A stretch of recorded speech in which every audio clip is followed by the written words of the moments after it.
রহিম, দেখুন এখনো সুন্দরভাবে মই দিয়া চলছে, যে উন্নত মানের মই। ভাই কি অবস্থা, মই দেওয়ার কি রকম হচ্ছে?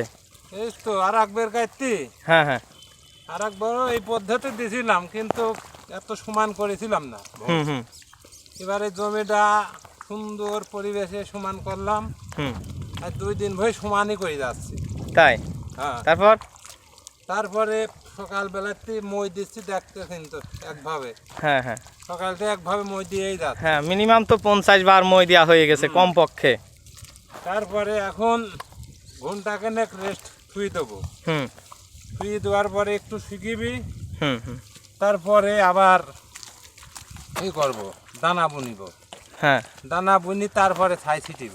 তারপরে এই জমি থেকে বের হবেন। তারপর এই জমিতে বের হবে।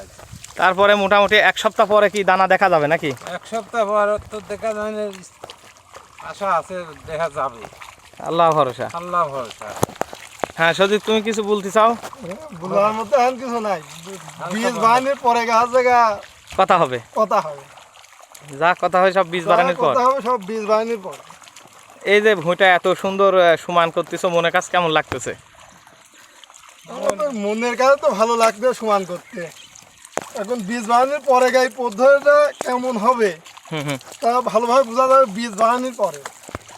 কারণ এটা নতুন পদ্ধতি আমরা চালু করেছি। হ্যাঁ, মানে প্রতিবারই কোনো না কোনো কিছু আপডেট নতুন থাকবে। গতবার তো শুকনার পাত দেওয়া হয়েছিল, একদম শুকনার পাত। শুকনার উপরে কাশি দিয়ে, নিরিম দিয়ে, কুদাল দিয়ে মাটি কাটি গর্ত ভরাট করিয়া হুম দানা আমরা ছিটিয়ে দিই। হুম হুম, কিন্তু এইবার মানে ধানের আছে পাতো ফেলানির মতো, হুম হুম, ধানের পাতো দেওয়ার মতো ভুঁটা সুন্দর করে সমান করে বীজতলা তৈরি করা হচ্ছে। পানি নিয়ে ভিজিয়ে সুন্দর করে মই টানি সমান করা হচ্ছে।